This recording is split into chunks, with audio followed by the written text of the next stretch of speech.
না ডক্টরজি, পিয়ারিলাল যাই বলে থাকুক, আমার দৃঢ় বিশ্বাস ও চোর সাধারণ চোর, ছ্যাঁচড়া চোর।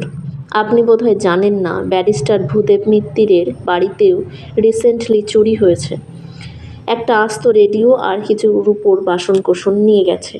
তবে আপনার যদি সত্যিই নার্ভাস লাগে, তাহলে আপনি ও আংটি স্বচ্ছন্দে আমার জিম্মায় রেখে যেতে পারেন। আমার গোদরেজের আলমারিতে থাকবে ওটা। তারপর আপনার ভয় কেটে গেলে আপনি ওটা ফেরত নিয়ে যাবেন। শ্রীবাস্তব হঠাৎ হাঁফ ছেড়ে একগাল হেসে ফেললেন। আমি ওই প্রস্তাব করতে এলাম, লেকিন নিজে থেকে বলতে পারছিলাম না। Thank you very much mister Sanyal. আপনার কাছে আংটি থাকলে আমি নিশ্চিত থাকব। শ্রীবাস্তব তার পকেট থেকে আংটি বার করে ধীরু কাকাকে দিলেন, আর ধীরু কাকা সেটা নিয়ে শোবার ঘরে চলে গেলেন। এইবার ফেলুদা হঠাৎ একটা প্রশ্ন করে বসল। বনবিহারীবাবু কে? পার্ডন। শ্রীবাস্তব বোধহয় একটু অন্যমনস্ক ছিলেন। ফেলুদা বলল, আপনি বললেন না যে বনবিহারীবাবু পাড়ায় আছেন বলে চোর আসে না? ওই বনবিহারীবাবুটা কে? পুলিশ টুলিশ নাকি? শ্রীবাস্তব হেসে বলেন, ও নো নো, পুলিশ না, তবে পুলিশের বাড়া। ইন্টারেস্টিং লোক। আগে বাংলাদেশে জমিদার ছিলেন, তারপর সেটা গেল, আর উনি একটা ব্যবসা শুরু করলেন, বিদেশে জানোয়ার চালান দেবার ব্যবসা। জানোয়ার? বাবা আর ফেলুদা একসঙ্গে প্রশ্ন করলো। হ্যাঁ, টেলিভিশন, সার্কাস, চিড়িয়াখানা এইসবের জন্য এদেশ থেকে অনেক জানোয়ার চালান যায় ইউরোপ, আমেরিকা, অস্ট্রেলিয়া এইসব জায়গায়। অনেক ইন্ডিয়ান এই ব্যবসা করে। বনবিহারীবাবু ওতে অনেক টাকা করেছিলেন, তারপর রিটায়ার্ড করে এখানে চলে এলেন প্রায় আজ থেকে 2-3 বছর আগে। আর আসার সময় সঙ্গে কিছু জানোয়ার নিয়ে এসে একটা বাড়ি কিনে সেখানে একটা ছোটোখাটো চিড়িয়াখানা বানিয়ে নিলেন। বাবা বললেন, বলেন কি, ভারী অদ্ভুত তো। হ্যাঁ, আর ওই চিড়িয়াখানার স্পেশালিটি হলো কি, ওর প্রত্যেক জানোয়ার হলো ভারী ভারী, কি বলে, হিংস্র। হ্যাঁ হ্যাঁ, হিংস্র। লখনৌতে এমনিতেই যে চিড়িয়াখানাটা আছে সেটা শুনেছি খুব ভালো। ওখানে বাঘ সিংহ নাকি খাঁচায় থাকে না, জাল দিয়ে ঘেরা দ্বীপের মতন তৈরি করা আছে, তার মধ্যে মানুষের তৈরি পাহাড় আর গুহার মধ্যে থাকে ওরা।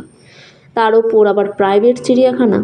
শ্রীবাস্তব বললেন, ওয়াইল্ড ক্যাট আছে ওর কাছে, হায়না আছে, কুমির আছে, স্করপিয়ান আছে, আওয়াজ শোনা যায়। চোর আসবে কী করিয়া? এরপরে আমি যেটা জিজ্ঞেস করতে যাচ্ছিলাম, ফেলুদা আবার আগেই সেটা জিজ্ঞেস করে ফেলল। চিড়িয়াখানাটা একবার দেখা যায় না? ধীরু কাকা ঠিক এই সময় ঘরে ফিরে এসে বললেন, সে তো খুব সহজ ব্যাপার, যে কোনো দিন গেলেই হলো। উনি মানুষটা মোটেই হিংস্র নন। শ্রীবাস্তব উঠে বললেন, লাটুস রোডে আমার এক পেশেন্ট আছে, আমি চলি। আমরা সবাই শ্রীবাস্তবের সঙ্গে গেটের বাইরে অবধি গেলাম। ভদ্রলোক সকলকে গুড নাইট করে ধীরু কাকাকে আবার ধন্যবাদ জানিয়ে ওর ফিয়াট গাড়িতে করে চলে গেলেন। বাবা আর ধীরু কাকা বাড়ির দিকে রওনা দিল। ফেলুদা সবে একটা সিগারেট ধরাতে যাচ্ছে, এমন সময় হুশ করে একটা কালো গাড়ি আমাদের সামনে দিয়ে শ্রীবাস্তবের গাড়ির দিকে চলে গেল। ফেলুদা বলল, স্ট্যান্ড হ্যারাল্ড। নাম্বারটা মিস করে গেলাম। আমি বললাম, নাম্বার দিয়ে কী হবে? মনে হলো শ্রীবাস্তবকে ফলো করছে। রাস্তায় ওদিকটা কেমন অন্ধকার দেখেছিস? ওইখানে গাড়িটা ওয়েট করছিল, আমাদের গেটের সামনে গিয়ার চেঞ্জ করলো, দেখলি না? এই বলে ফেলুদা রাস্তা থেকে বাড়ির দিকে ঘুরল। বাড়ির গেট থেকে প্রায় 50 গজ দূরে। আমার আন্দাজ আছে, কেননা আমি স্কুলের অনেকবার 100 ইয়ার্ডস দৌড়েছি। ধীরু কাকার বৈঠকখানায় বাতি জ্বলছে, জানলা দিয়ে ভেতরের দরজাটা দেখা যাচ্ছে। বাবা আর ধীরু কাকাকে দরজা দিয়ে ঘরে ঢুকতে দেখলাম। ফেলুদা দেখি হঠাৎ থমকে দাঁড়িয়ে সেই জানলার দিকে দেখছে।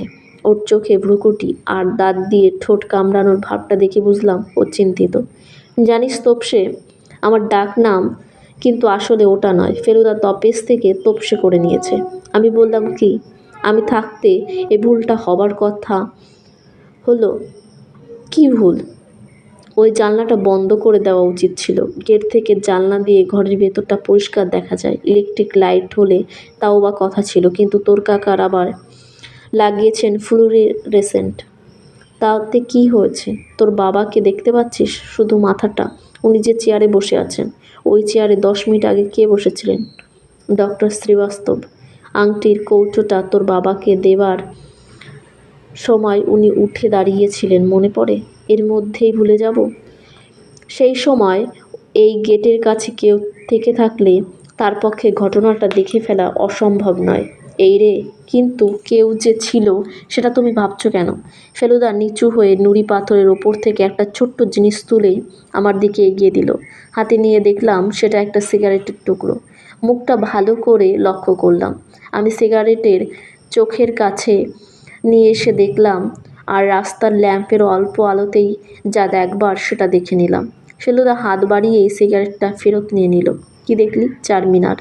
আর যে লোকটা খাচ্ছিল তার মুখে পান ছিল, তাই পানের দাগ লেগে আছে। ভেরি গুড, চ ভেতরে চ। রাতে শোবার আগে ফেলুদা ধীরু কাকার কাছ থেকে আংটিটা চেয়ে নিয়ে সেটা আরেকবার ভালো করে দেখে নিল। ওর যে পাথর সম্বন্ধে এত জ্ঞান ছিল সেটা আমি জানতাম না। ল্যাম্পের আলোতে আংটিটা ধরে সেটাকে ঘুরিয়ে ঘুরিয়ে বলতে লাগলো, এই যে নীল পাথরগুলো দেখছিস এগুলো হলো স্যাফিয়র্স, যার বাংলা নীলকান্তমতি। লালগুলো হলো চুনি অর্থাৎ রুবি, আর সবুজগুলো হলো পান্না, অ্যামারেন্ট। অন্যগুলি যতদূর মনে হচ্ছে পোখরাজ, যার ইংরাজি নাম টোপ্যাজ। তবে আসল দেখবার জিনিস হলো এই মাঝখানের এই হিরেটা। এমন হিরে হাতে ধরে দেখার সৌভাগ্য সকলের হয় না।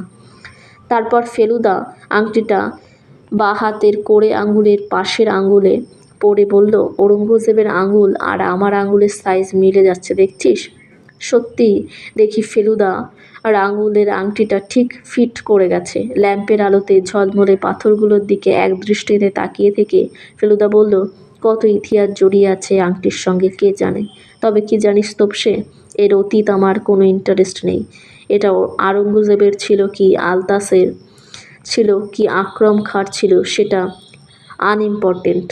আমাদের জানতে হবে এর ভবিষ্যৎটা কী, এর বর্তমান কোনো বাবাজি সত্যি করেই এর পেছনে লেগেছেন কিনা, আর যদি লেগে থাকে তবে তিনি কে এবং তার কেন এই দুঃসাহস। তারপর ফেলুদা আংটি হাত থেকে খুলে নিয়ে আমার হাতে দিয়ে বলল, যা ফেরত দিয়ে আয়, আর এসে জানলাগুলো খুলে দে।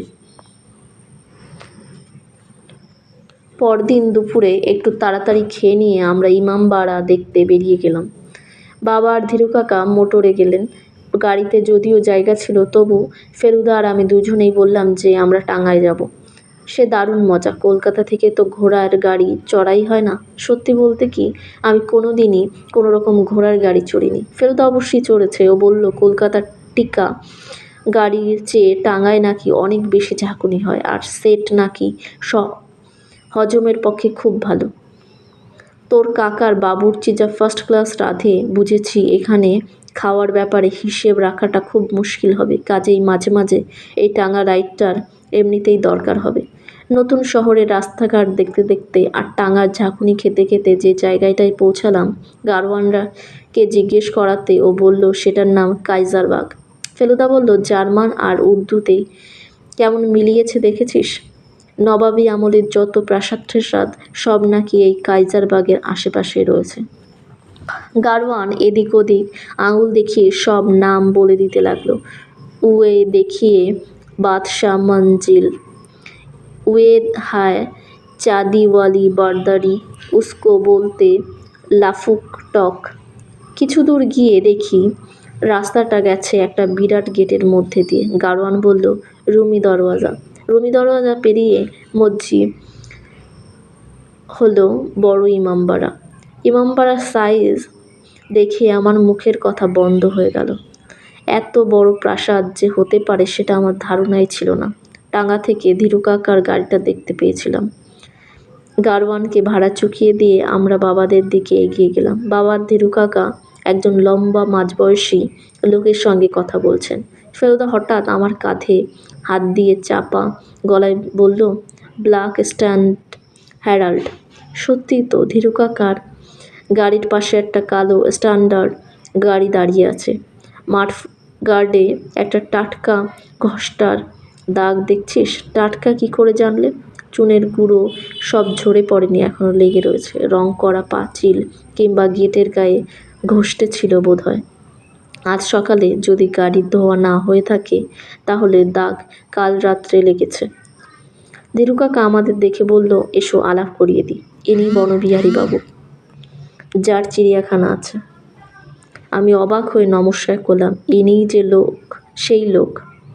প্রায় 6 ফুট লম্বা, ফর্সা রং, সরু গোঁফ, ছুচোলো দাড়ি, চোখে সোনার চশমা, সব মিলিয়ে চেহারাটা বেশ চোখে পড়ার মতো। আমার পিঠে একটা চাপড় মেরে ভদ্রলোক বললেন, লক্ষণের রাজধানী কেমন লাগছে খোকা? জানো তো, রামায়ণ যুগে লখনৌ ছিল লক্ষণাবতী। ভদ্রলোকের গলার আওয়াজ দেখলাম বেশ মানানসই। ধীরু কাকা বললেন, বনবিহারীবাবু চৌখো বাজারে যাচ্ছিলেন, আমাদের গাড়ি দেখে চলে এলেন। ভদ্রলোক বললেন, হ্যাঁ, দুপুরবেলাটা আমি বাইরে কাজ সারতে বেরোই। সকাল সন্ধে আমার জানোয়ারগুলোর পেছনে অনেকটা সময় চলে যায়। ধীরু কাকা বললেন, আমরা ভাবছিলাম দলে বলে একবার আপনার ওখানে ধাওয়া করব। এদের খুব শখ একবার আপনার চিড়িয়াখানাটা দেখার। বেশ তো, এনি ডে, আজই আসুন না। আমি তো কেউ এলে খুশিই হই, তবে অনেকেই দেখেছি ভয়ে আসতে চায় না। তাদের ধারণা আমার খাঁচা বুঝি জো গার্ডেনের খাঁচার মতো অত মজবুত নয়। তাই যদি হবে তো আজই চলুন। এ কথায় ফেলুদা ছাড়া আমরা সকলেই হাসলাম। ফেলুদা আমার দিকে সামান্য ঝুঁকে পড়ে চাপা গলায় বললেন, জানোয়ারের গন্ধ ঢাকার জন্য কষে আতর মেখেছে। স্ট্যান্ডার্ড গাড়িটা দেখলাম বনবিহারীবাবুর নয়, কারণ তিনি তার পাশের একটা নীল অ্যাম্বাসাডর গাড়ি থেকে তার ড্রাইভারকে ডেকে তার হাতে দুটো চিঠি দিয়ে বললেন ডাকবাক্সে ফেলে দিয়ে আসতে। তারপর আমাদের দিকে ফিরে বললেন, আপনারা ইমামবাড়া দেখবেন তো? তারপরই না হয় সোজা চলে যাওয়া যাবে আমার বাড়ি। ধীরু কাকা বললেন, তাহলে আপনিও ভেতরে আসছেন আমাদের সঙ্গে? চলুন না, নবাবের কৃতিটা দেখে নেওয়া যাবে। সেই 63-তে গিয়েছিলেন লখনৌতে আসার 2 দিন বাদে, তারপর আর যাওয়া হয়নি। গেট দিয়ে ঢুকে একটা বিরাট চত্বরের ওপর দিয়ে প্রাসাদের দিকে হাঁটতে হাঁটতে বনবিহারীবাবু বললেন, 200 বছর আগে নবাব আসাদউদ্দৌলা তৈরি করেছিলেন এই প্রাসাদ। ভেবেছিলেন আগ্রা দিল্লিকে টেক্কা দেবেন, ভারতবর্ষের সেরা প্রাসাদ করবেন। করণেওয়ালাদের নিয়ে একটা কম্পিটিশন করলেন। তারা সব নকশা পাঠালো, তার মধ্যে বেস্ট নকশা বেছে নিয়ে হলো এই ইমামবাড়া। বাইরের দিকে দিয়ে মুঘল প্রাসাদের সঙ্গে কোনো তুলনা হয় না, তবে সাইজের দিক থেকে একেবারে নাম্বার 1। এত বড় দরবার ঘর পৃথিবীর কোনো প্রাসাদে নেই। দরবার ঘরটা দেখে মনে হলো তার মধ্যে অনায়াসে একটা ফুটবল গ্রাউন্ড ঢুকে যায়। আর একটা কুয়ো দেখলাম। এত বড় কুয়ো আমি কখনো দেখিনি। গাইড বলল, অপরাধীদের ধরে ধরে এই কুয়োর মধ্যে ফেলে দিয়ে নাকি তাদের শাস্তি দেওয়া হতো। কিন্তু সবচেয়ে আশ্চর্য লাগলো ভুলভুলাইয়া। এদিক ওদিক এঁকে বেঁকে সুড়ঙ্গ চলে গেছে। সেগুলো এমন কায়দায় তৈরি হয়েছে যে যতবারই একটা মোড় ঘুরছি ততবারই মনে হচ্ছে যেন যেখানেই ছিলাম সেইখানেই আবার ফিরে এলাম। একটা গলির সঙ্গে আরেকটা গলির কোনো তফাৎ নেই। দুদিকে দেওয়াল, মাথার ওপর নিচু ছাদ, আর দেওয়ালের ঠিক মাঝখানটা একটা করে ঘুপড়ি।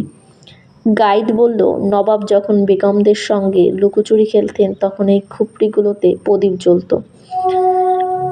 রাত্রিবেলা যে কি ভুতুড়ে ব্যাপার হবে সেটা বুঝতে পারছিলাম। ফেলুদা যে কেন বারবার পিছিয়ে পড়ছিল আর দেওয়ালে এত কাছ দিয়ে হাঁটছিল সেটা বুঝতে পারছিলাম না। আমিও গোলকধাঁধাটা দেখতে দেখতে আর তার মধ্যে লুকোচুরি খেলার কথা ভাবতে ভাবতে এত মশগুল হয়ে গিয়েছিলাম যে ওর বিষয় খেয়ালই ছিল না। এর মধ্যে হঠাৎ বাবা বলে উঠলেন, আরে ফেলু কোথায় গেল? সত্যিই তো, পেছন ফিরে দেখি ফেলুদা নেই। আমার বুকের ভেতরটা ঢিপ করে উঠল। তারপর ফেলু ফেলু বলে বাবা দুবার ডাক দিতেই ও আমাদের পেছন দিকের একটা গলি দিয়ে বেরিয়ে এলো। বলল, এত তাড়াতাড়ি হাঁটলেই গোলকধাঁধার প্ল্যানটা ঠিক মাথায় তুলে নিতে পারবো না। গোলকধাঁধার শেষ গলিটার শেষের যে দরজাটা সেটা দিয়ে বেরোলেই ইমামবাড়ার বিরাট ছাতে গিয়ে পড়তে হয়। গিয়ে দেখি সেখান থেকে প্রায় সমস্ত লখনৌ শহরটা দেখা যায়। আমরা ছাড়াও ছাতে অনেক লোকজন ছিল। তাদের মধ্যে একজন অল্পবয়সী ভদ্রলোক ধীরু কাকাকে দেখে হেসে এগিয়ে এলো। ধীরু কাকা বললেন, মহাবীর যে কবে এলে? ভদ্রলোককে দেখলে যদিও বাঙালি মনে হয় না, তবুও তিনি বেশ পরিষ্কার বাংলায় বললেন, 3 দিন হলো। এই সময়টাতে আমি প্রতি বছরই আসি, দেওয়ালিটা সেরে ফিরে যাই। এবারে 2 জন বন্ধু আছেন, তাদের লখনৌ শহর দেখাচ্ছি। ধীরু কাকা বললেন, ইনি পিয়ারিলালের ছেলে, বোম্বাইতে অভিনয় করে। মহাবীর দেখলাম বনবিহারীবাবুর দিকে কীরকম যেন অবাক হয়ে দেখছেন, যেন ওকে আগে দেখেছেন, কিন্তু কোথায় সেটা মনে পড়তে পারছেন না। বিহারীবাবু বললেন, চেনা চেনা মনে হচ্ছে কি? মহাবীর বলল, হ্যাঁ, কিন্তু কোথায় দেখেছি বলুন তো? বনবিহারীবাবু বললেন, তোমার স্বর্গত পিতার সঙ্গে একবার আলাপ হয়েছিল বটে, তুমি তো তখন এখানে ছিলে না। মহাবীর যেন একটু অপ্রস্তুত হয়েই বলল, ও, তাহলে বোধহয় ভুল করছি। আচ্ছা, আসি তাহলে। মহাবীর নমস্কার করে চলে গেলেন। ভদ্রলোকের বয়স হয়তো ফেলুদার চেয়ে কিছুটা কম, আর চেহারা বেশ সুন্দর আর শক্ত। মনে হলো নিশ্চয়ই এক্সারসাইজ করেন কিংবা খেলাধুলো করেন। বনবিহারীবাবু বললেন, আমার মনে হয় এবার আমার ওখানে গিয়ে পড়তে পারলেই ভালো হয়। জানোয়ারগুলো যদি দেখতেই হয় তাহলে আলো থাকতে থাকতে দেখাই ভালো। খাঁচাগুলোতে আলোর ব্যবস্থা এখনও করে উঠতে পারিনি। আমরা গাইডকে বকশিস দিয়ে ছাদ থেকে সোজা সিঁড়ি দিয়ে একদম নিচে নেমে এলাম। গেটের বাইরে এসে দেখলাম মহাবীর আর দুজন ভদ্রলোক নিয়ে সেই কালো স্ট্যান্ডার্ড গাড়িটায়। বনবিহারীবাবুর বাড়িতে পৌঁছাতে প্রায় 4টে বাজল। বাইরে থেকে বোঝার কোনো উপায় নেই যে ভেতরে একটা চিড়িয়াখানা আছে, কারণ যা আছে তা বাড়ির পেছন দিকটায়। মিউটিনির প্রায় 30 বছর আগে এক ধনী মুসলিম সওদাগর এ বাড়ি তৈরি করেছিলেন, বনবিহারীবাবু বললেন। আমি বাড়িটা কিনি এক সাহেবের কাছ থেকে। দেখেই বোঝা যায় বাড়িটা অনেক পুরনো, আর দেওয়ালের গায়ে যে সব কারুকার্য আছে তা থেকে নবাবদের কথাই মনে হয়। বাড়ির ভেতরে ঢুকে বনবিহারীবাবু বললেন, আপনারা সবাই কফি খান তো? আমার বাড়িতে কিন্তু চায়ের পাট নেই। আমাকে বাড়িতে বেশি কফি খেতে দেওয়া হয় না, কিন্তু আমার খেতে খুব ভালো লাগে, তাই আমার তো মজাই হয়ে গেল। কিন্তু কফি পরে, আগে জানোয়ার দেখা। বৈঠকখানা পেরিয়ে একটা বারান্দা, তারপরেই প্রকাণ্ড বাগান, আর সেই বাগানতেই এদিক ওদিক রাখা বনবিহারীবাবুর সব খাঁচা। বাগানের মাঝখানে সুচলো শিক দিয়ে ঘেরা একটা পুকুর, সেটায় একটা কুমির রোদ পোহাচ্ছে। বনবিহারীবাবু বললেন, এটাকে 10 বছর আগে মুঙ্গের থেকে এনেছিলাম, একেবারে বাচ্চা অবস্থায়। প্রথমে আমার কলকাতার বাড়ির চৌবাচ্চায় ছিল। একদিন দেখি বেরিয়ে এসে একটা আস্ত বিড়াল ছানা খেয়ে ফেলেছে। পুকুরের চারপাশ থেকে বাঁধানো রাস্তা অন্য খাঁচাগুলোর দিকে গেছে।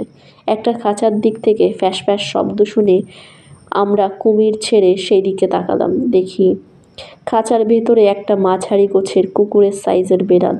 তার চোখ দুটো সবুজ আর জলজলে, আর গায়ের রং ডোরাকাটা খয়েরি।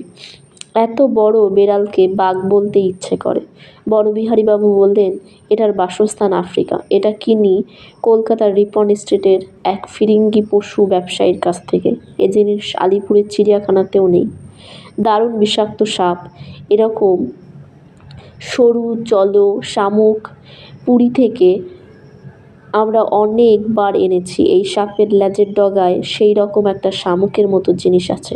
সাপটা এদিক ওদিক চলার সময় লেজটাকে কাঁপায়, আর তাতে ওই জিনিসটা মাটিতে লেগে একটা ঝুমঝুমির মতো করকর করুকর শব্দ হয়। আমেরিকার জঙ্গলে অনেক দূর থেকে এরকম শব্দ শুনতে পেয়ে নাকি লোকে বুঝতে পারে যে র্যাটল স্নেক ঘোরাফেরা করছে।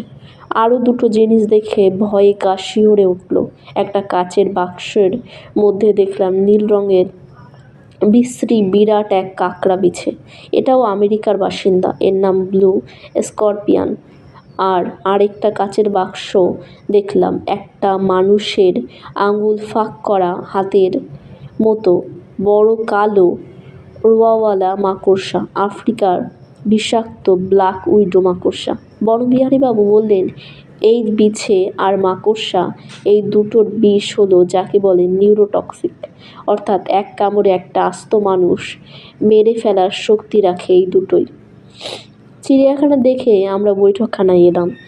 আমরা সোফায় বসার পর নিচে একটা চেয়ার বসে বনবিহারীবাবু বললেন, রাত্রের চারিদিকে নিস্তব্ধ হলে মাঝে মাঝে আমার বাগান থেকে বনবিড়ালের ফ্যাঁসফ্যাঁসানি, হায়নার হাসি, নেকড়ের খ্যাঁখ্যারানি আর র্যাটল স্নেকের কড়কড়ানি মিলে এক অদ্ভুত কোরাস শুনতে পাই। তাতে ঘুমটা হয় বড় আরামের। এরকম বডিগার্ডের সম্ভার আর কতজন মানুষের আছে বলুন। অবশ্যই চোর এলে এরা খুব হেল্প করতে পারে না বটে, কারণ এরা খাঁচায় বন্দি। তার জন্য আমার আলাদা ব্যবস্থা আছে বাদশা।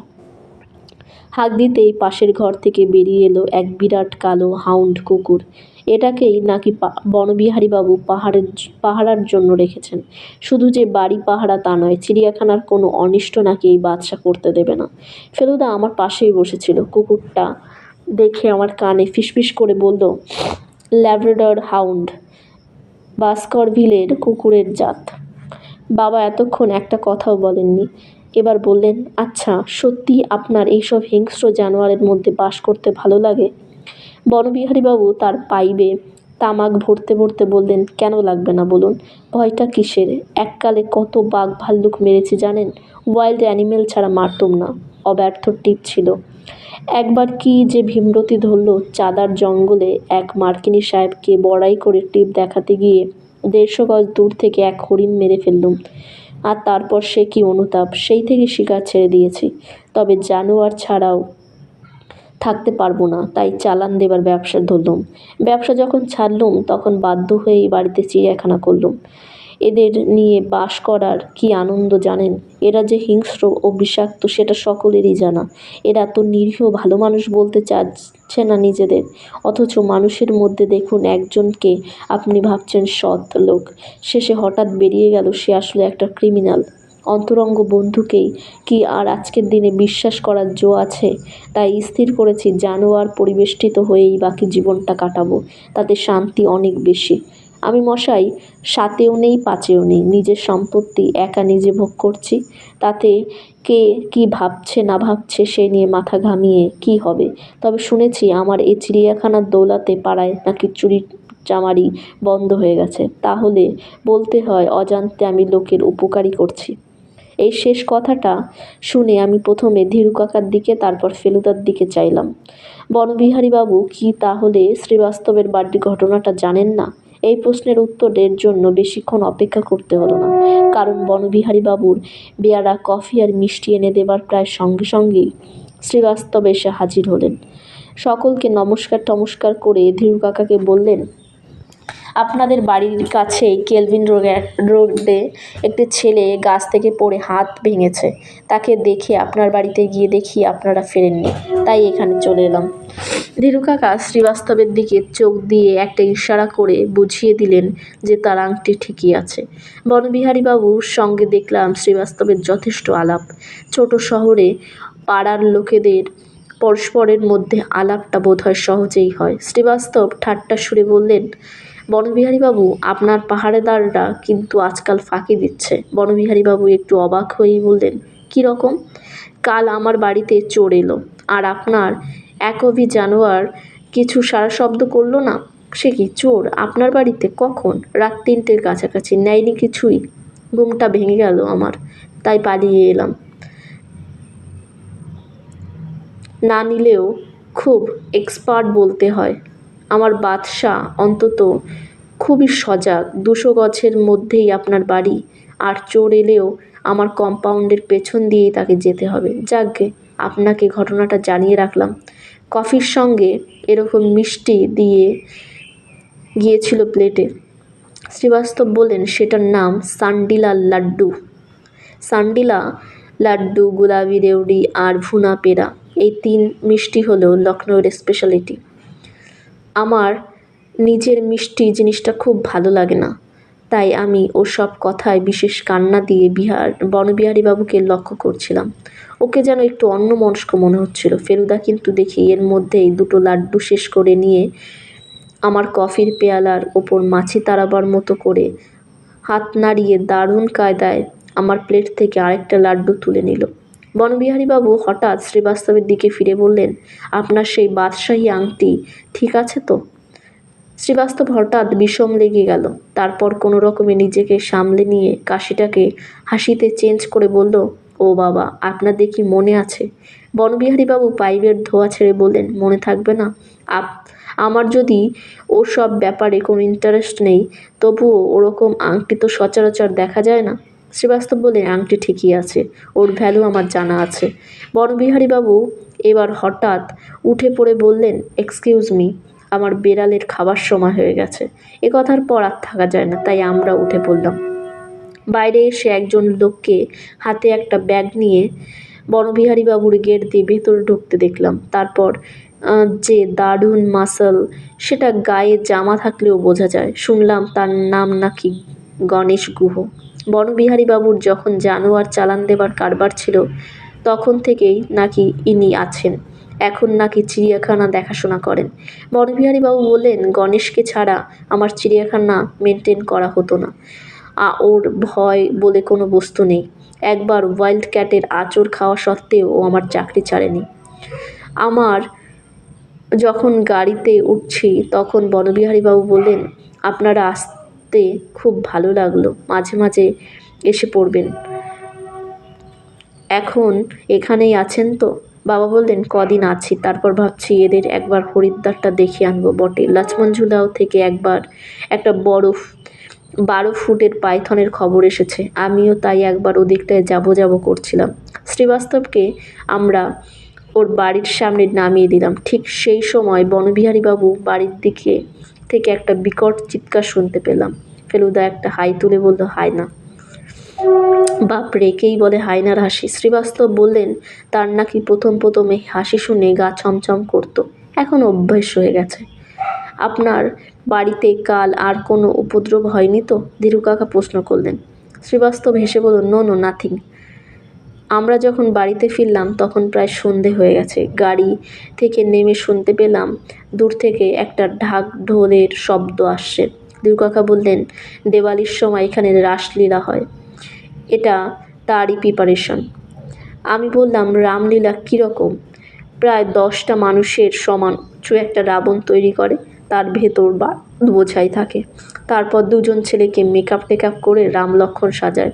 তারা রথে চড়ে এসে তীর দিয়ে রাবণের দিকে তাক করে মারে, আর সেই সঙ্গে রাবণের গায়ে আগুন লাগিয়ে দেওয়া হয়। তারপর গা থেকে তুবড়ি, হাওয়াই চরকি, রং মশাল ছাড়তে ছাড়তে রাবণ পুড়ে ছাই হয়ে যায়। সে একটা দেখবার জিনিস। বাড়িতে ঢুকে বেয়ারা শ্রীবাস্তবের আসার খবরটা দিল। তারপর বলল, और एक साधु बाबा भी आया था, आध घंटा बैठा चला गया। সাধু বাবা? ধীরু কাকা ভাব দেখে বুঝলাম উনি কোনো সাধু বাবাকে এক্সপেক্ট করছিলেন না। কোথায় বসিয়েছিলেন? বেয়ারা বলল, বৈঠকখানায়। আমার সঙ্গে দেখা করতে চাইছিলেন? হ্যাঁ। আমার নাম করেছিলেন? বেয়ারা তাতেও বলল, হ্যাঁ। তাজ্জব ব্যাপার। হঠাৎ কী মনে করে ধীরু কাকা ঝড়ের মতো শোবার ঘরে গিয়ে ঢুকলেন। তারপর গোদরেজের আলমারি খোলার শব্দ পেলাম, আর তারপর শুনলাম ধীরু কাকার চিৎকার, সর্বনাশ! বাবা, আমি আর ফেলুদা প্রায় একসঙ্গে হুড়মুড় করে ধীরু কাকার ঘরে ঢুকলাম। গিয়ে দেখি উনি আংটির কৌটোটা হাতে নিয়ে চোখ বড় বড় করে দাঁড়িয়ে আছেন। কৌটোর ঢাকনা খোলা, আর ভেতরে আংটি নেই। ধীরু কাকা কিছুক্ষণ বোকার মতো দাঁড়িয়ে থেকে ধপ করে তার খাটের ওপর বসে পড়লেন। পরদিন সকালে মনে হলো যে শীতটা একটু বেড়েছে, তাই বাবা বললেন গলায় একটা মাফলার জড়িয়ে নিতে। বাবার কপালে ভ্রুকুটি আর একটা অন্যমনস্ক ভাব দেখে বুঝতে পারছিলাম যে উনি খুব ভাবছেন। ধীরু কাকাও কোথায় জানি বেরিয়ে গেছেন, আর কাউকে কিছু বলে যাননি। কালকের ঘটনার পর থেকে কেবল বললেন, শ্রীবাস্তবকে মুখ দেখাবো কী করে। বাবা অবশ্যই অনেক সান্ত্বনা দেবার চেষ্টা করেছিলেন। বিকেলবেলা সন্ন্যাসী সেজে চোর এসে তোমার বাড়ি থেকে আংটি নিয়ে যাবে, সেটা তুমি জানবে কি করে? তার চেয়ে তুমি বরং পুলিশে একটা খবর দিয়ে দাও। তুমি তো বলেছিলে ইন্সপেক্টর গড়গড়ির সঙ্গে তোমার খুব আলাপ আছে। এও হতে পারে যে ধীরু কাকা হয়তো পুলিশে খবর দিতেই বেরিয়েছেন। সকালে যখন চা আর জ্যাম রুটি খাচ্ছি তখন বাবা বললেন, ভেবেছিলাম আজ তোমাদের রেসিডেন্টটা দেখিয়ে আনবো, কিন্তু এখনও মনে হচ্ছে আজকের দিনটা যাক। তোরা দুজনে বরং কোথাও ঘুরে আসিস কাছাকাছির মধ্যে। কথাটা শুনে আমার একটু হাসিই পেয়ে গেল, কারণ ফেলুদা বলেছিল ওর একটু পায়ে হেঁটে শহরটা দেখার ইচ্ছে আছে, আর আমিও মনে মনে ঠিক করেছিলাম ওর সঙ্গে যাব। আমি জানতাম শুধু শহর দেখা ছাড়াও ওর অন্য উদ্দেশ্য আছে। আমি সন্ধেবেলা থেকেই দেখছি ওর চোখের দৃষ্টিটা মাঝে মাঝে কেমন জানি তীক্ষ্ণ হয়ে উঠছে। 8টার একটু পরেই আমরা দুজনে বেরিয়ে পড়লাম। গেটের কাছাকাছি এসে ফেলুদা বলল, তোকে ওয়ার্নিং দিচ্ছি, বকবক করলে বা বেশি প্রশ্ন করলে তোকে ফেরত পাঠিয়ে দেবো। বোকা সেজে থাকবি আর পাশে পাশে হাঁটবি। কিন্তু ধীরু কাকা যদি পুলিশে খবর দেন তাতে কি হলো? ওরা যদি তোমার আগে চোর ধরে ফেলে তাতে আর কি? নিজের নামটা চেঞ্জ করে ফেলবো। ধীরু কাকার বাড়িটা যে রাস্তায় সেটার নাম ফ্রেজার রোড। বেশ নির্জন রাস্তাটা, দুদিকে গেট আর বাগানওয়ালা বাড়ি। তাতে শুধু যে বাঙালিরা থাকে তা নয়, ফ্রেজার রোডটা গিয়ে পড়েছে ডাবলিং রোডে। লখনৌতে একটা সুবিধা আছে, রাস্তার নামগুলো বেশ বড় বড় পাথরের ফলকে লেখা থাকে। কলকাতার মতো খুঁজে বার করতে সময় লাগে না। ডাবলিং রোডটা যেখানে গিয়ে পার্ক রোডে মিশেছে সেই মোড়টাতে একটা পানের দোকান দেখে ফেলুদা হেলতে দুলতে সেটার সামনে গিয়ে বলল, মিঠা পান হ্যাঁ? मीठा पान नहीं बाबूजी, लेकिन मीठा मसाला दे के बना देने सकते, তাই দিজিয়ে। তারপর আমার দিকে ফিরে বলল, বাংলাদেশে ছাড়লেই একটা প্রবলেম। পানটা কিনে মুখে পুড়ে দিয়ে ফেলুদা বলল, হ্যাঁ ভাই, আমি এ শহরের নতুন লোক, এখানকার রামকৃষ্ণ মিশনটা কোথায় বলতে পারো? ফেলুদা অবশ্যই হিন্দিতে প্রশ্ন করছিল আর লোকটাও হিন্দিতে জবাব দিল, কিন্তু আমি বাংলাতেই লিখছি। দোকানদার বলল, রামকৃষ্ণ মিশন শহরে একজন বড় সাধু বাবা এসেছেন, আমি তার খোঁজ করছি, শুনলাম তিনি রামকৃষ্ণ মিশনে উঠেছেন। দোকানদার মাথা নেড়ে বিড়বিড় করে কি জানি বলে বিড়ি বাঁধতে আরম্ভ করে দিল। কিন্তু দোকানের পাশে একটা খাটিয়ায় একটা বড় গোঁফওয়ালা লোক একটা পুরনো মরচে ধরা বিস্কুটের টিন বাজিয়ে গান ধরেছিল। সে হঠাৎ ফেলুদাকে জিজ্ঞেস করলো, কালো গোঁফ দাড়িওয়ালা কালো চশমা পরা সাধু বাবা কি? তাই যদি হয় তাহলে তাকে কাল সন্ধেবেলায় টাঙ্গার স্ট্যান্ড কোথায় বলে দিয়েছিলাম। কোথায় টাঙ্গার স্ট্যান্ড? এখান থেকে 5 মিনিট। ওইদিকে প্রথম চৌমাথাটায় গেলেই সার গাড়ি দাঁড়ানো আছে, দেখতে পাবেন। শুক্রিয়া। শুক্রিয়া কথাটার প্রথম শুনলাম। ফেলুদা বলল, ওটা হলো উর্দুতে থ্যাংক ইউ।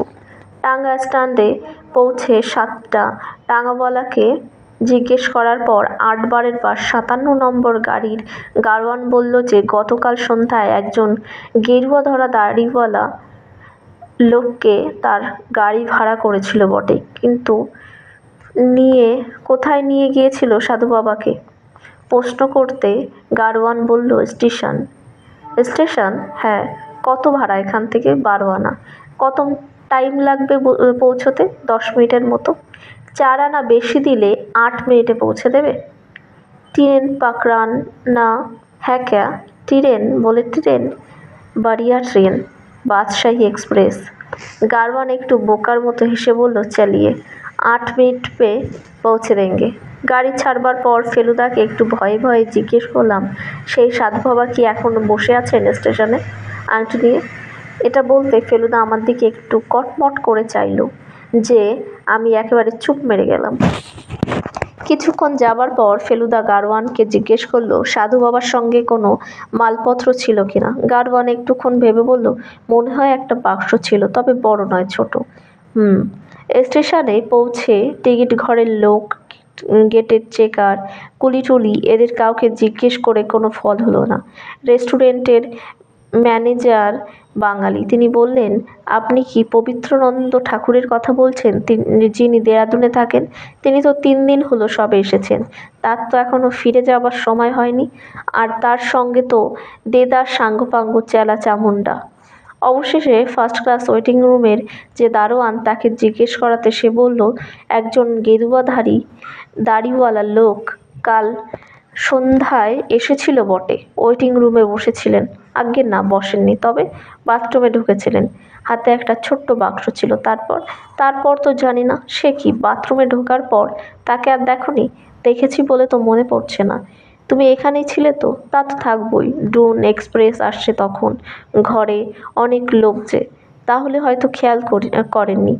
এমন হতে পারে। তা পারে, কিন্তু লোকটার হাবভাব দেখে মনে হলো যে সে বলতে চায় যে সাধু বাবা বেরোলে সে নিশ্চয়ই দেখতে পেত।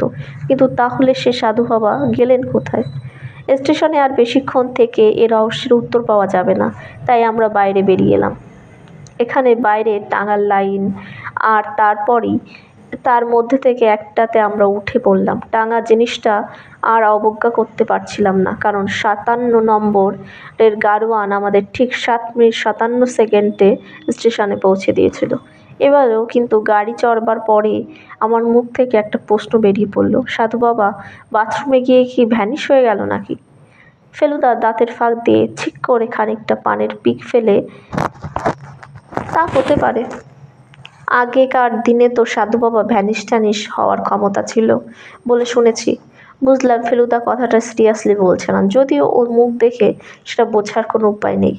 স্টেশনের গেট ছাড়িয়ে বড় রাস্তায় পড়তেই একটা ব্যান্ডের আওয়াজ পাওয়া গেল। তারপর দেখলাম আমাদের মতো একটা টাঙা, কিন্তু সেটার গায়ে কাগজের ফুল, বেলুন, ফ্ল্যাগ এইসব দিয়ে খুব সাজানো। বাজনাটা বাজছে একটা লাউড স্পিকারে, আর একটা রঙিন কাগজে গাধার টুপি পরা লোক গাড়ির ভেতর থেকে গেছো গেছো করে কি একটা ছাপানো কাগজ রাস্তার লোকের দিকে ছুড়ে দিচ্ছে। ফেলুদা বলল, হিন্দি ফিল্মের বিজ্ঞাপন। সত্যিই তাই। গাড়িটা আরেকটু কাছে আসতেই রংচঙে ছবি আঁকা বিজ্ঞাপনের বোর্ডটা দেখতে পেলাম। ছবির নাম ডাকু মনসুর। হ্যান্ডবিলের দু একটা আমাদের গাড়ির ভেতর এসে পড়ল, আর ঠিক সেই সময় একটা দলা পাকানো সাদা কাগজ বেশ জোরে গাড়ির মধ্যে এসে ফেলুদার বুক পকেটে লেগে গাড়ির মেঝেতে পড়ল। আমি চেঁচিয়ে বলে উঠলাম, লোকটাকে দেখেছো ফেলুদা? কাবুলিওয়ালার পোশাক কিন্তু। আমার কথা শেষ হলো না, ফেলুদা চট করে কাগজটা তুলে নিয়ে এক লাফে চলন্ত টাঙা থেকে রাস্তায় নেমে পাই পাই করে যেদিকে লোকটাকে দেখা গিয়েছিল সেই দিকে ছুটে গেল। ভিড়ের মধ্যে কলিশন বাজিয়ে একটা মানুষ কত স্পিডে ছুটতে পারে সেটা প্রথম দেখলাম। এর মধ্যে অবশ্যই টাঙাওয়ালা গাড়ি থামিয়েছে। আমি আর কি করব, অপেক্ষা করে রয়েছি। ব্যান্ডের আওয়াজ ক্রমশ মিলিয়ে আসছে, তবে রাস্তায় কতগুলি বাচ্চা কাচ্চা ছেলে এখনও হ্যান্ডবিল ঘুরোচ্ছে। এমন সময় হাঁপাতে হাঁপাতে ফিরে এসে গাড়োয়ানকে ইশারা করে চালানোর হুকুম দিয়ে এক লাফে গাড়িতে উঠে সিটে বসে পড়ে ফেলুদা বলল, নতুন জায়গাতে অলিগলিগুলো জানা নেই, তাই বাবাজি রক্ষে পেয়ে গেল। আমি জিজ্ঞেস করলাম, তুমি লোকটাকে দেখেছিলে? তুই দেখলি আর আমি দেখব না? আমি আর কিছু বললাম না। ফেলুদার লোকটাকে না দেখে থাকলে আমি ওকে বলতাম যে যদি ও লোকটার গায়ে কাবুলিওয়ালার পোশাক ছিল, কিন্তু এত কম লম্বা কাবুলিওয়ালা আমি কখনো দেখিনি। ফেলুদা এবার পকেট থেকে দলা পাকানো কাগজটা খুলে হাত দিয়ে ঘষে সমান করে চোখের খুব কাছের দিকে তার মধ্যে যে লেখাটি ছিল সেটা পড়ে ফেলল। তারপর সেটাকে 3 ভাঁজ করে ওর মানিব্যাগে ভেতর নিয়ে নিল। লেখাটা যে কী ছিল সেটা আর আমার জিজ্ঞেস করার সাহস হলো না। বাড়ি ফিরে দেখি ধীরু কাকার সঙ্গে শ্রীবাস্তব এসেছেন। শ্রীবাস্তবকে দেখে মনে হলো না যে সে আংটি যাওয়াতে তার খুব একটা দুঃখ হয়েছে। তিনি বললেন, ও আংটি ছিল অপয়া, যার কাছে যাবে তারই দুশ্চিন্তা হবে, বিপদ হবে, বাড়িতে ডাকু আসবে। আপনি তো লাকি ধীরুবাবু। ধরুন যদি ডাকু এসে ঝামেলা করতো, গোলাগুলি চালাতো। ধীরু কাকা একটু হেসে ফেললেন। তাহলে তবু একটা মানে হতো। এ যে একেবারে ভাওতা দিয়ে বুদ্ধ বানিয়ে জিনিসটা নিয়ে চলে গেল, এটা যেন কিছুতেই হজম করতে পারছি না। শ্রীবাস্তব বললেন, আপনি কেন ভাবছেন ধীরুবাবু? আংটি আমার কাছে থাকলেও যেত, আপনার কাছে থাকলেও যেত। আর আপনি যে পুলিশে খবর দেবেন তাও করবেন না। ওতে আপনার বিপদ আরও বেড়ে যাবে। যারা চুরি করলো তারা খেপে গিয়ে ফির আপনাদের উপর হামলা করবে। ফেলুদা এতক্ষণ একটা সোফায় বসে একটা লাইফ ম্যাগাজিন দেখছিল। এবার সেটা বন্ধ করে টেবিলে রেখে দিয়ে হাত দুটোকে সোফায় আর মাথার পেছনে এলিয়ে দিয়ে বলল, মহাবীরবাবু জানেন এ আংটির কথা? পিয়ালালের ছেলে? হ্যাঁ, সে তো আমি জানি না ঠিক। মহাবীর ডুন স্কুলে পড়তো, ওখানেই থাকতো। তারপর মিলিটারি একাডেমি জয়েন করে। তারপর সেটা ছেড়ে বোম্বাই গিয়ে ফিল্ম অ্যাক্টিং শুরু করলো। উনি ফিল্মে নামার ব্যাপারে পিয়ারিলালের মত ছিল। সে বিষয়ে আমায় কিছু বলেননি পিয়ারিলাল, তবে ও জানি উনি ছেলেকে খুব ভালোবাসতেন। পিয়ারিলাল মারা যাবার সময় মহাবীরের কাছে ছিলেন? না, বোম্বাই ছিল। খবর পেয়ে এসে গেল। ধীরু কাকা বললেন, ফেলুবাবু যে একেবারে পুলিশের মতো জেরা করছে। বাবা বললেন, ও যে শখের ডিটেকটিভ, ওর ওদিকে বেশ ইয়ে আছে। শুনে শ্রীবাস্তব খুব অবাক হয়ে ফেলুদার দিকে তাকিয়ে বললেন, বা ভেরি গুড ভেরি গুড। কেবল ধীরু কাকাই যেন একটু ঠাট্টা সুরে বলল, খোদ ডিটেকটিভের বাড়ি থেকে মালটা চুরি হলো, এইটাই যে আফসোস। ফেলুদা এসব কথায় কান্না দিয়ে শ্রীবাস্তবকে আরেকটা প্রশ্ন করলো, মহাবীর বাবুর ফিল্ম অ্যাক্টিং করে ভালো রোজগার হচ্ছে কি? শ্রীবাস্তব বললেন, সেটা ঠিক জানি না, মাত্র 2 বছর তো হলো। ওর এমনিতে টাকার কোনো অভাব নেই, কারণ পিয়ারলাল ওকে এই সম্পত্তি দিয়ে গেছেন। সিনেমাটা ওর শখের ব্যাপার। বলে ফেলুদা আবার লাইফটা তুলে নিল। শ্রীবাস্তব হঠাৎ তার রিস্ট ওয়াচ দিকে তাকিয়ে বললেন, এই দেখুন, আপনাদের সঙ্গে কথা বলতে বলতে আমার পেশেন্টের কথা ভুলেই গেছি, আমি চলি। শ্রীবাস্তবকে তার গাড়ি পর্যন্ত পৌঁছে দিয়ে বাবা আর ধীরু কাকা বেরিয়ে এলেন। ফেলুদা ম্যাগাজিনটা বন্ধ করে একটা বিরাট হাই তুলে বলল, তোর চাঁদে যেতে ইচ্ছে করে না মঙ্গলে যেতে? আমি বললাম, আমার এখন একটা জিনিস ইচ্ছা করছে। ফেলুদা আমার কথায় কান্না দিয়ে লাইফে চাঁদের সারফেসের ছবি দেখাচ্ছে। দেখে জায়গাটা খুব ইন্টারেস্টিং বলে মনে হচ্ছে না। মঙ্গল সম্বন্ধে তবু একটু কৌতূহল হয়। আমি এবার একেবারে চেয়ারে ছেড়ে উঠে বললাম, ফেলুদা, আমার কৌতূহল হচ্ছে তোমার মানিব্যাগে যে কাগজটা আছে সেইটা দেখার জন্য। ও ওইটে? ওটা দেখাবে না বুঝি? ওটা উর্দুতে লেখা, তবু দেখি না। এই দেখ। ফেলুদা ভাঁজ করা কাগজটা বার করে সেটা 2 আঙুলের ফাঁকে ধরে ক্যারামের গুটির মতো করে আমার দিকে ছুড়ে দিল। খুলে দেখি সেটায় লেখা আছে, খুব হুঁশিয়ার। আমি বললাম, তবে যে বললে উর্দু, বোকাচন্দ্র। খুব আর হুঁশিয়ার এই দুটো কথাই যে উর্দু সেটাও বুঝি তোর জানা নেই? সত্যি তো মনে পড়ল, একবার বাবা বলেছিলেন, যে কোনো বাংলা উপন্যাস নিয়ে তার যে কোনো একটা পাতা খুলে পড়ে দেখো, দেখবে প্রায় অর্ধেক কথাটা উর্দু নয় ফার্সি, না হয় ইংরেজি, না হয় পর্তুগিজ, না হয় অন্য কিছু। এসব কথা বাংলায় এমন চলে গেছে যে আমরা ভুলে গেছি এগুলো আসলে বাংলা নয়। আমি লাল অক্ষরে লেখা কথা দুটোর দিকে চেয়ে আছি দেখে প্রায় যেন আমার মনের প্রশ্নটা আন্দাজ করে ফেলুদা বলল, একটা সাজা পানের ডগা দিয়ে অনেক সময় চুন খয়ের মেশানো লাল রসে চুইয়ে পড়ে দেখেছিস? এটা সেই পানের ডগা দিয়ে লাল রস দিয়ে লেখা। আমি লেখাটা নাকের কাছে আনতেই পানের গন্ধ পেলাম। কিন্তু কে লিখেছে বলো তো? জানি না। লোকটার বাঙালি তো বটেই, জানি না। কিন্তু তোমাকে কেন লিখতে যাবে? তুমি তো আর আংটিটা চুরি করোনি। ফেলুদা হো হো করে হেসে বলল, হুমকি জিনিসটা কি আর চোরকে দেয় রে বেটা? ওটা দেয় চোরের যে শত্রু তাকে, অর্থাৎ ডিটেকটিভকে। তাই এসব কাজে নামতে হলে ডিটেকটিভের একেবারে প্রাণটি হাতে নিয়ে নামতে হয়। আমার বুকের ভেতরটা ডিপ ডিপ করে উঠল, আর বুঝতে পারলাম যে গলাটা কেমন যেন শুকিয়ে আসছে। কোনো রকমে ঢোক গিলে বললাম, তাহলে এবার থেকে সত্যি হুঁশিয়ার হওয়া উচিত। হুঁশিয়ার হইনি সে কথা তোকে কে বলল? এই বলে ফেলুদা পকেট থেকে একটা গোল কৌটো বার করে আমার নাকের সামনে ধরল। দেখলাম বাক্সটার ঢাকনায় লেখা আছে, দংশ সংস্কার চূর্ণ। ওটা যে একটা দাঁতের মাজনের নাম সেটা আমি ছেলেবেলা থেকে জানি, কারণ দাদু ওটা ব্যবহার করতেন। তাই আমি একটু অবাক হয়ে বললাম, দাঁতের মাজন দিয়ে কি করে হুঁশিয়ার হবে ফেলুদা?